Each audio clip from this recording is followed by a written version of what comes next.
SSD coaching institute में आप सभी का बहुत बहुत स्वागत है। मैं आशा करता हूं कि आप सभी की तैयारी बेहतरीन चल रही होगी। दोस्तों, यूपी ट्रिपल एस सी पेट 2026 में डीआई का एक बहुत ही महत्वपूर्ण रोल है, जहां से पूरे 20 नंबर के प्रश्न पूछे जाते हैं। आज हमारे डीआई स्पेशल क्लास 1 है, जिसमें हम लाइन ग्राफ और डीआई यानी कि टेबल के सबसे शानदार और संभावित प्रश्नों को हल करेंगे। अगर आप इस क्लास को ध्यान से देखते हैं तो डीआई में 20 में 20 अंक लाना बहुत पक्का है। तो चलिए बिना देरी किए आज के इस धमाकेदार सेशन की शुरुआत करते हैं। आगे बढ़ने से पहले अगर आप चैनल पर नए हैं तो सब्सक्राइब ज़रूर कर लें। बच्चों, डीआई का कोई भी कठिन सवाल नहीं होता है, यानी कि सवाल सरल होते हैं। सिर्फ 3 मूलभूत स्तंभों पर टिकी होती है पूरी डीआई। अगर आपको ये 3 फार्मूले समझ आ गए तो समझिए डीआई का हर सवाल 10 सेकंड में हल होगा। पहले बात करते हैं प्रतिशत की। प्रतिशत में क्या होता है, या तो प्रतिशत वृद्धि पूछी जाती है या प्रतिशत कमी पूछी जाती है। इसके लिए बस एक ही फार्मूला याद रखिए। प्रतिशत में वृद्धि या कमी पूछी जाए तो सबसे ऊपर अंतर लिखेंगे और उसमें मूल मान से भाग देंगे और फिर 100 से गुणा कर देंगे। या तो देखिए, इसको इस तरह से लिख सकते हैं हम, या तो हम एक सूत्र याद रख सकते हैं कि अंतर बटे पुराने वैल्यू और गुणे 100। यह फार्मूला आपका चाहे वो लाभ हानि हो, प्रतिशत हो, सभी में काम आएगा कि जितना अंतर आया है दोनों में, अंतर ऊपर लिखेंगे और जो पुरानी वैल्यू थी उसको नीचे लिखेंगे और 100 से हम गुणा कर देंगे। और सेकेंड स्तंभ की बात करते हैं हम औसत की। औसत में क्या होता है कि इसमें औसत जब पूछा जाता है तो औसत का अर्थ यही होता है कि सभी जो संख्याएं दी हुई हैं उनको जोड़ लेंगे और कुल संख्या से भाग दे देंगे। यानी औसत मतलब होता है पदों का योग बटे पदों की संख्या। औसत का हम एक सूत्र याद करेंगे, इसको आप नोट भी कर सकते हैं अपनी कॉपी पर, कि औसत बराबर जो पद दिए हुए हैं उनको जोड़ लेंगे और जितनी संख्या दी हुई है उनसे भाग दे देंगे। औसत बराबर पदों का योग बटे पदों की संख्या। और जो तीसरा स्तंभ डीआई का है उसकी हम बात करते हैं, वह आपका है रेशियो यानी अनुपात। अनुपात का मतलब होता है 2 मानों का सरलतम रूप। यानी कि कोई भी संख्या अगर दी हुई है, जैसे कि मान लिया यहाँ पर संख्या 10 दी हुई है और दूसरी संख्या यहाँ पर 15 दी हुई है, तो हम यहाँ देखेंगे कि यह दोनों संख्याएं किससे कट रही हैं। तो ये दोनों संख्याएं 5 से कट जाती हैं, तो 5 को 2 बार पढ़ेंगे, 5 दूनी 10 और 5 तियाँ 15। यानी कि 10 और 15 का सरलतम रूप क्या आया आपका, 2 और 3 आया। तो दोनों का अनुपात 2:3 हुआ। इनको हम आगे भी समझेंगे सवालों के माध्यम से।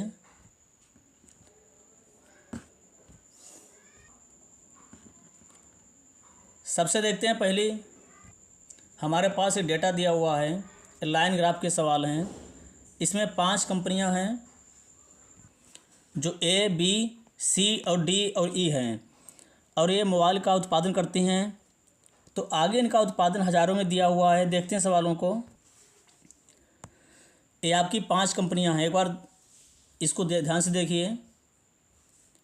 ए कंपनी जिसका उत्पादन होता है 35 के, यानी कि 35,000 होता है। के का मतलब जो है वो 1000 से लिया जाता है, ध्यान रखिए। के का मतलब क्या होता है, 1000 से होता है। और बी कंपनी जिसका उत्पादन है 45,000, सी का है 25,000, डी कंपनी का उत्पादन है 50,000 और ई कंपनी का उत्पादन है 30,000। अब हम सवाल पर आते हैं। तो सवाल है हमारा पहला कि कंपनी ए और कंपनी सी द्वारा उत्पादित मोबाइल फ़ोन का अनुपात क्या है। तो पहले हम देखते हैं इनका प्रोडक्शन कितना है। तो ए का उत्पादन है, यहाँ पर देखा हमने 35,000, और इसको हम 35 लिखेंगे क्योंकि 1000 तो सब में लिखा हुआ है। तो 35 अनुपात, और सी का उत्पादन पूछा है तो इसका कितना है, 25 है, तो इसको हमने 25 लिखा। अब ध्यान से समझिए, ये दोनों संख्याएं जो हैं 35 और 25 एक किससे कट जाती हैं। तो दोनों संख्याएं आप देखते हैं कि 5 से कट जाती हैं। 5 सत्ते 35, तो 5 पंचे 25। यानी इनका आया सर्वोत्तम अनुपात 5:7:5 और आपका यही उत्तर होगा, क्योंकि यही दोनों अभाज्य संख्याएं हैं। जब तक संख्या अभाज्य नहीं मिलती है हमें, तब तक उसको हम काटते जाते हैं और इसमें मेरा ऑप्शन नंबर ए सही हुआ कि 7:5। देखते हैं अगले सवाल को। अगला सवाल है कि 5 कंपनियां मिलाकर औसत उत्पादन कितना है। 5 कंपनियों का मिलाकर औसत उत्पादन कितना है। तो आपको मैंने सूत्र लिखाया था, औसत के बराबर क्या होता है कि सभी पदों का योग और बटे पदों की संख्या। तो हम देखते हैं कि सभी कंपनियों का उत्पादन कुल कितना है। तो इसका है 35,000, 45,000, 25,000, 50,000 और 30,000। इनको पहले हम जोड़ते हैं, यानी कि 25, 35, 45, 25, 50 और 30। जब सबको जोड़ते हैं हम और उसके बाद 5 संख्याएं हैं तो 5 से हम भाग देंगे, हमारा औसत निकल आएगा। टोटल हमारा योग आएगा 185 जोड़ने पर, और उसको जब 5 से भाग देंगे हम तो 5 का पहाड़ा पढ़ेंगे हम। देखते हैं कितनी बार जाता है, 5 × 5 और 18 में 5 जाएगा 3 बार। यहाँ बचा आपका है 3, 35 हुआ तो 5 सत्ते 35। तो आपका कुल कितना आया 37, यानी कि 37,000। यही आपका सही उत्तर होगा। तो ऑप्शन बी में दिया हुआ है 37,000। तो इसी तरीके से आपका ऑप्शन नंबर बी सही हुआ। चलते हैं अगले सवाल पर। अगला सवाल हमारा है कि कंपनी ई का उत्पादन कंपनी बी के उत्पादन का कितना प्रतिशत है। तो देखिए ध्यान से, ऐसी स्थिति में हम याद रखेंगे कि जब पूछा जाता है का कितना प्रतिशत है,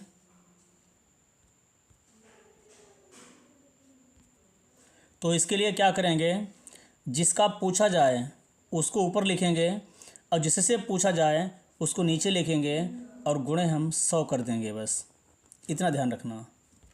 यानी कि पूछा जाता है का कितना प्रतिशत है, तो ये फार्मूला नोट कर लीजिए कि क्या है कि जिसका पूछा जाए उसको ऊपर लिखेंगे और जिससे पूछा जाए उसको नीचे लिखेंगे, 100 से गुणा कर देंगे। यह फार्मूला आपके बहुत काम आएगा आगे।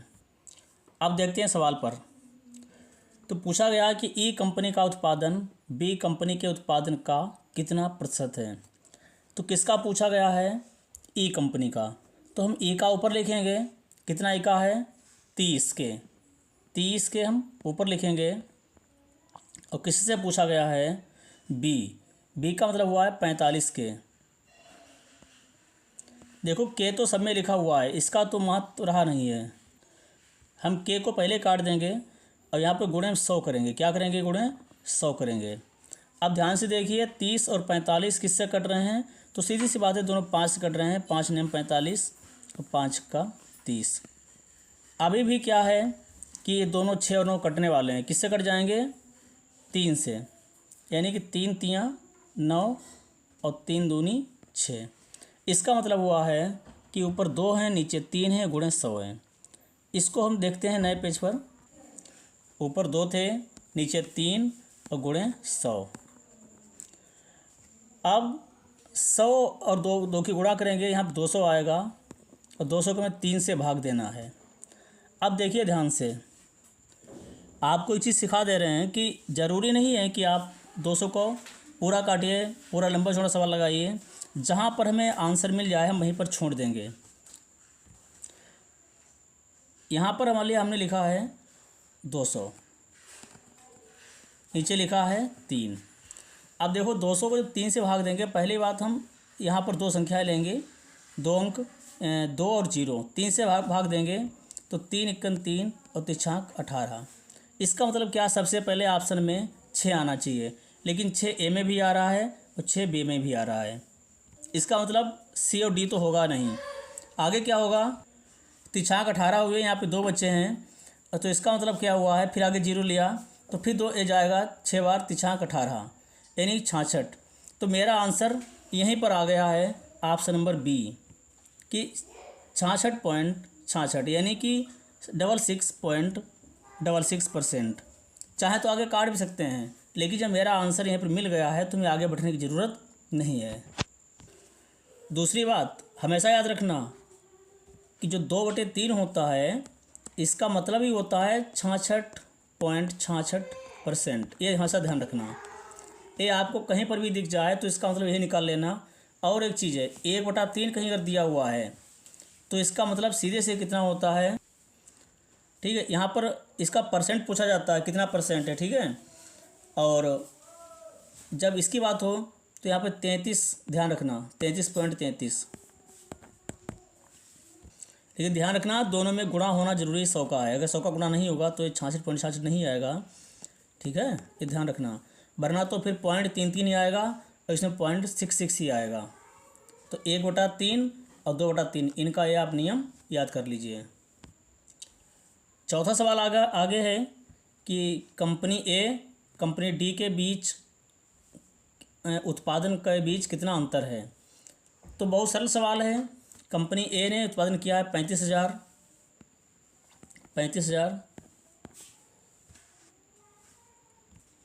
और कंपनी डी जिसका उत्पादन है 50,000। तो क्या है, तो इनका अंतर पूछा गया है। तो जानते हैं 35,000 और 50,000 का अंतर कितना आएगा, 15,000। तो इसमें कुछ ज़्यादा समस्या थी नहीं आपको,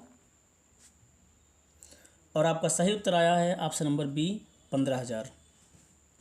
देखते हैं आगे। सवाल नंबर 5 है, सबसे अधिक उत्पादन करने वाली कंपनी और सबसे कम उत्पादन करने वाली कंपनी का अनुपात क्या है। तो सबसे अधिक उत्पादन किसने किया है, हम देखते हैं कंपनी डी ने किया। कितना किया है, 50,000 किया है। सबसे कम किसने किया है, सबसे कम देखते हैं यहाँ पर हम 25 किया। किसने किया है, सी कंपनी ने। तो 50 के अनुपात 25 के। अब क्या होगा, हम इनको अनुपात में लेंगे। हम जानते हैं कि के तो कट गया, वैसे ही दोनों सेम है, दोनों मिल रहा है। और 25 का 25 होता है, 25 दूनी 50 होता है। यानी कितना आपका आया, 1:2 आया, 2:1 आया। तो 2:1 जो है एक किसमें सही है, आपका ऑप्शन नंबर ए में सही है। ये जरूर ध्यान रखना कि सबसे अधिक पूछा है तो पहले सबसे अधिक वाला ही लिखेंगे, और बाद में सबसे कम पूछा है तो उसके बाद सबसे कम वाला लिखेंगे, अन्यथा आपका उत्तर उल्टा आ जाएगा, 1:2 आ जाएगा। तो जो पहले पूछा है वही पहले लिखेंगे हम। आगे हम बात करते हैं तालिका की। तो तालिका में क्या है, 4 छात्रों द्वारा 3 विषयों में प्राप्त अंकों की तालिका दी हुई है। पूर्णांक प्रत्येक का 100 है, ठीक है। चलते हैं आगे, देखते हैं सवालों को। तो यहाँ पर ये 4 स्टूडेंट हैं, राम, श्याम, मोहन और रोहन। इनके 3 विषय हैं, गणित, हिंदी, अंग्रेजी। अब प्रश्न क्या दिया हुआ है कि राम द्वारा तीनों विषयों में कुल अंक मार्क्स यानी टोटल मार्क्स कितने हैं। बहुत सरल बात है, राम जो है इनका हम तीनों जोड़ लेंगे कि तीनों का कितना हुआ है। तो 8, तो 0 सब में लगा हुआ है, 0 लिख लेंगे यहाँ पर सीधे सीधे। और फिर क्या 6, इसमें 7, 13, 13, 8, 21। तो बहुत सरल बात है। तो कितना आया, 210 आया। आपका नंबर ऑप्शन नंबर बी सही हुआ। देखते हैं अगला प्रश्न। अगला प्रश्न हमारा है कि गणित विषय में सभी 4 छात्रों के औसत अंक क्या हैं। तो देखिए, गणित की बात करते हैं हम। औसत का सूत्र दिखाया था आपको कि सभी पदों का योग बटे पदों की संख्या। तो हम क्या करेंगे, गणित को यहीं पर जोड़ लेंगे, गणित विषय के नंबर सारे। तो यहाँ पर 5 इकाई का अंक आया, 8, 9, 17, 17, 6, 23, 23 और 7, 30, यानी 305। अब तुम्हें क्या लिखा था, सूत्र था हमने कि पदों का योग बटे पदों की संख्या। तो इसका मतलब क्या हुआ है, हम ये कितने लोग हैं, स्टूडेंट हैं 4, हम 4 से भाग देंगे। जब 4 से हम भाग देते हैं तो 4 का हम पहाड़ा में आना चाहिए, 30 में पढ़ेंगे हम, 4 7 28, यानी 7 बार जाएगा। उसके बाद क्या हुआ है, यहाँ बचे हैं 2, यहाँ पर हुए हैं 25। तो 4 का पहाड़ा 25 में जाएगा 6 बार, तो 76। पहले यहीं पर हम देख लेते हैं कि ऑप्शन मिल रहा है नहीं मिल रहा है। अगर नहीं मिला तो आगे बढ़ेंगे हम, अन्यथा जो है यहीं पर आंसर देंगे। हाँ देखो, हमारा आया 76 अभी। तो यहाँ पर किसी में दिया हुआ है तो ऑप्शन ए में 74 पॉइंट दिया हुआ है और बी में 76 पॉइंट दिया हुआ है। तो इसका मतलब क्या है, आपका ऑप्शन नंबर बी सही है और किसी में 76 नहीं दिया हुआ है। बाकी चाहें तो आगे भी आप काट सकते हैं, ऐसे भाग देते चले जाएं, लेकिन हमें क्या करना है कि परीक्षा में समय की कमी होती है, समय की कमी को ध्यान में रखते हुए जहाँ पर हमें आंसर मिल जाए वहीं पर सवाल को छोड़ देना चाहिए। अगला प्रश्न है कि श्याम के गणित में अंक उसके हिंदी में अंकों का लगभग कितना प्रतिशत है। आपको सूत्र लिखाया था हमने कि जो पूछा जाए उसको ऊपर लिखेंगे और जिससे पूछा जाए उसको नीचे लिखेंगे और गुणा 100 कर देंगे। अब क्या हुआ है, श्याम के गणित में अंक उसके हिंदी के अंकों का, तो हिंदी के अंक से पूछा गया है किसका, गणित का। गणित के अंक ऊपर लिखेंगे हम।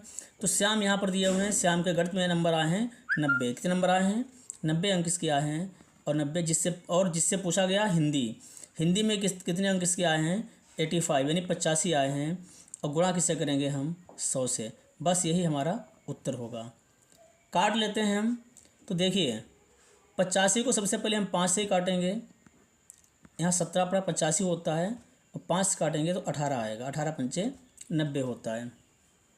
अब क्या हुआ, यहाँ पर 1800 की गुणा कर लेंगे तो यहाँ पे 1800 आएगा। कितना आएगा, 1800 आएगा। बटे हम 17 करेंगे। अब 17 का हम पहाड़ा पढ़ेंगे 1800 में, तो पहली बार तो 18 में चला जाएगा कि 17 एकम 17 यानी 1। अब क्या हुआ, या 1 बचा है, 10 हुए। इसमें तो जाएगा नहीं तो लगाएंगे यहाँ पर 0। ये आपको भाग बेसिक आना चाहिए, नहीं आता है, आपके लिए एक वीडियो बना देंगे, आ जाएगा। अब फिर 0 लिया तो यहाँ पे 100 हुए हैं। तो 17 अपना 85, 17 छक्का 102 यानी 5 बार जाएगा 17 अपना 85। आपका आंसर तो पहले ही आ गया है, आगे काटने की ज़रूरत नहीं है क्योंकि समय की कमी होती है। आपको जो है 2 घंटे में 100 प्रश्न करने होते हैं। तो आपका आया 105। किसी में 105 दिख रहा है तो हाँ, ऑप्शन नंबर ए में दिख रहा है। आपका बस यही उत्तर हुआ। हमें जहाँ पर ऑप्शन मिल जा रहा है, जहाँ पर हमें नंबर में मैच कर रहे हैं, हम वहीं पर सवाल को छोड़ देंगे। चलते हैं अगले सवाल पर। अगला हमारा है कि मोहन और रोहन के कुल अंकों का अंतर क्या है। ये बहुत सरल सवाल है, लेकिन क्या है कि मोहन का अंक कहाँ है, तो मोहन यहाँ पर है। मोहन के कुल अंक जोड़ेंगे पहले हम, उसके बाद रोहन के कुल अंक जोड़ेंगे। रोहन नीचे दिए हुए हैं और दोनों में कितना अंतर है वो निकाल लेंगे। जोड़ते हैं हम। तो यहाँ पर क्या है कि मोहन के 60, 75 और 80 इनको जोड़ेंगे तो हमारे 210 आएंगे। और जब हम रोहन के जोड़ेंगे 75, 80, 85 तो ये हमारा आएगा 240। कितना आएगा, 240 आएगा। अब ध्यान से देखिए, जो ज़्यादा होता है उसी में से हम कम घटाते हैं। तो हमें क्या करना है, हम ऊपर लिखेंगे 240 लिखेंगे यहाँ पर और नीचे लिखेंगे हम 210। केवल अंतर पूछा है। जब घटाएंगे यहाँ से तो कितना आपका आएगा, नहीं यहाँ पर ये 215 आएगा। यहाँ पर जो है 215 आएगा। ध्यान से देखिए, इन दोनों का योग जो है, मोहन का योग आएगा 215 और रोहन का योग आएगा 240। जब दोनों को घटाएंगे हम तो घटाने वाले बताया है ऊपर जो सबसे ज़्यादा होता है उसको ऊपर लिखते हैं 240 और कम वाले को नीचे लिखते हैं 215 और इनमें दोनों का अंतर आएगा 25। तो 25 दोनों का अंतर है इनके अंकों का। तो इसका आंसर आया आपका ऑप्शन नंबर सी सही है। देखते हैं अगला सवाल। और अगला सवाल हमारा क्या है कि किस छात्र ने तीनों विषयों में मिलाकर सबसे अधिक प्रतिशत या अंक प्राप्त किए हैं। तो देखिए सरल सवाल जो है वो सरल है, आपको बस थोड़ा सा ध्यान देना है। तो हमने एक बार टोटल किया था राम का, तो राम का 210 आया था। उसके बाद श्याम का कर लेते हैं, श्याम का 90, 85 और 75। तो श्याम का कितना आएगा, 250 आएगा। और अभी हमने मोहन और रोहन का किया ही था। मोहन का कितना आया था, 215 आया था और रोहन का 240 आया था। देखिए आपने अगर एक बार सवाल हल किया है इस DIC इस तालिका से तो समझिए आपके सारे सवाल आगे आसानी से लग जाते हैं। तो सबसे अधिक बात करी जाए किसकी होती है यहाँ पर, तो हम देख रहे हैं कि सबसे अधिक किसके नंबर हैं, 250। ये कौन है, श्याम। तो श्याम का ऑप्शन नंबर बी सही हुआ है। श्याम ने तीनों विषयों में मिलाकर सबसे अधिक अंक यानी प्रतिशत प्राप्त किए हैं। और अब यह आज के लिए आपका होमवर्क है, यह सवाल कि सभी छात्रों द्वारा अंग्रेजी विषय में कुल अंकों का औसत कितना है। इसको आप अपने आप हल करेंगे और इसका उत्तर कमेंट बॉक्स में देते हैं। देखते हैं कि आपने कितना सीखा है।